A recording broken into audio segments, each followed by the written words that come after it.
بيك الشطرنجي، السلام عليكم. لغز النهارده بعنوان مهمة انقاذ. زي ما احنا شايفين البورد كلها على صفيح ساخن. يعني ايه الكلام ده؟ يعني في تنشن عالي في اللغز ده. مطلوب من الابيض ان هو يوقف البون اللي نازل يرقي في 3 خطوات، وفي نفس الوقت يحمي البون بتاعه. هيعمل الكلام ده ازاي؟ ده اللي عايزين نفكر فيه. حاول توقف الفيديو وتشوف النقلات المناسبة للابيض. النقلات المتاحة ليه اللوجيك ان انت هتيجي بتشيك في الاي 5، او ان انت تهرب في حمى الكينج وتحاول ان انت توقف البون ده، او تديله تشيك من الدي 8. تعال نشوف لاين واحدة واحدة كده ونشوف التريكات اللي فيه عاملة ازاي. الاختيار الاول والاسوأ معانا هو النايت يروح على طول في الدي 6. فكرة الدي 6 ان انت عايز تلحق البون ده ان هو يرقي. طب ازاي؟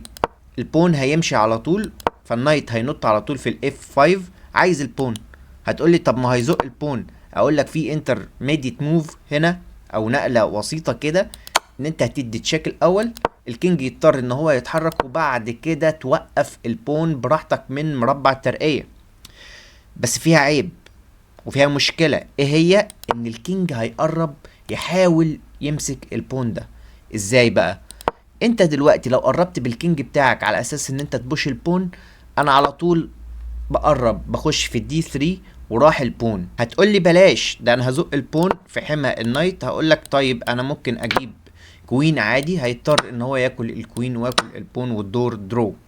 طيب يبقى اذا الاختيار الاول هو اختيار سيء. تعال نشوف مع بعض الاختيار التاني، وهو النايت هينط بتشيك في الاي 5.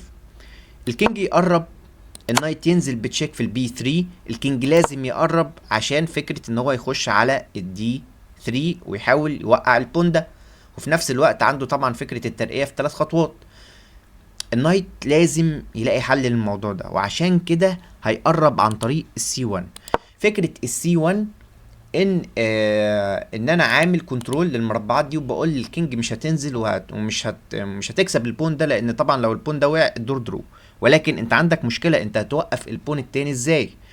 الاسود يدفع البون، عايز يرقي في خطوتين، وهنا الابيض لازم يلعب لعب دقيق. يعني ايه؟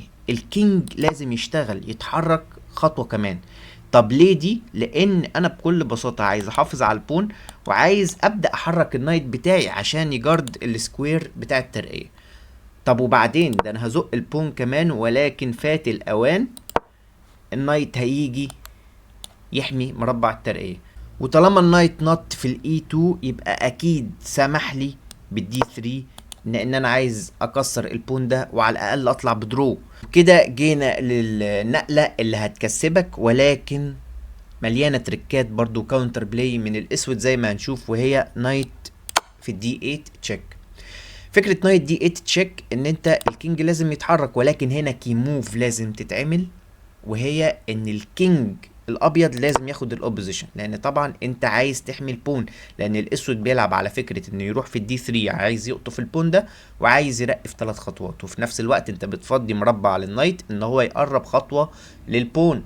طيب هنعمل ايه؟ على طول الاسود يدفع البون. خلاص انا فاضل لي مربعين وارقي، ولكن النايت يبدا يشتغل بتشيك، وزي ما انت ملاحظ الكينج هيقرب عشان يخش المربع ده، والاونلي موف انها تمنع الكينج من المربع ده اللوجيكال نايت اف 4.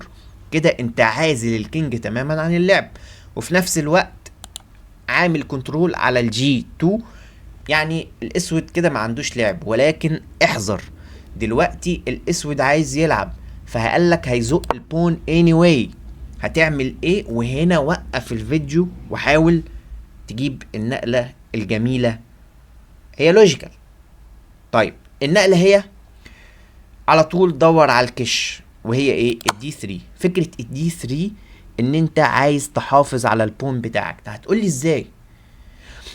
الكينج لازم يتحرك، وزي ما قلنا ملوش اي مربعات كفاية، فلازم يفضل ملازم البون، عشان لو النايت اتحرك بقطف البون ويبقى الدور درو. طب وبعدين انت لو فكرت بقى انك تحمي البون زيادة بهذا الشكل، فانت خسران لا محالة. ليه بقى؟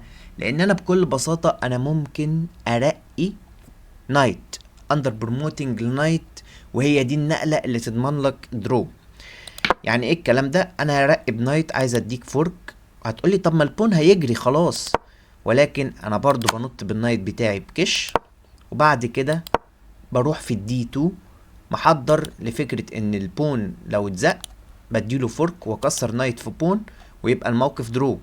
الكينج لازم يروح في الاف 5، وهنا برضو بنط في السي 4 عامل كنترولنج لمربع الدي 5. يعني دي فكره بس سايد لاين كده عشان اوريك لو انت عملت اندر بروموتنج بنايت ازاي تحقق الدرو. ولكن خلينا نرجع للبازل تاني. يبقى اذا زقه الدي 4 غلط، ولكن الكي موف هنا هي انك تخش بالكينج في الاي 4. طبعا حضرتك فاكر ان هو ممكن يرقي بكوين، وده غلط جدا، لان لو رقى بكوين انا هديله فورك واكسب الكوين ده ورق البون بتاعي بكل بساطه ويبقى مكسب. ولكن هو هي اندر بروموت البون ده بايه؟ بنايت، عشان يمنع لك مربع الاي 2 بكش. طيب ساعتها انت هتعمل ايه؟ يا عم وماله، قول له هات نايت.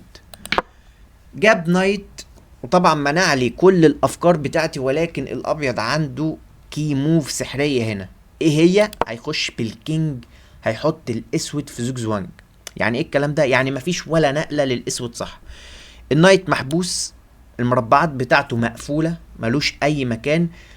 وتخيل الكينج لازم يفضل ملازم البون، ولكن اللي عليه اللعب مين؟ ما هو الاسود كده في الوضع ده. الكينج لو اتحرك بهذا الشكل انت هتزق البون وشكرا.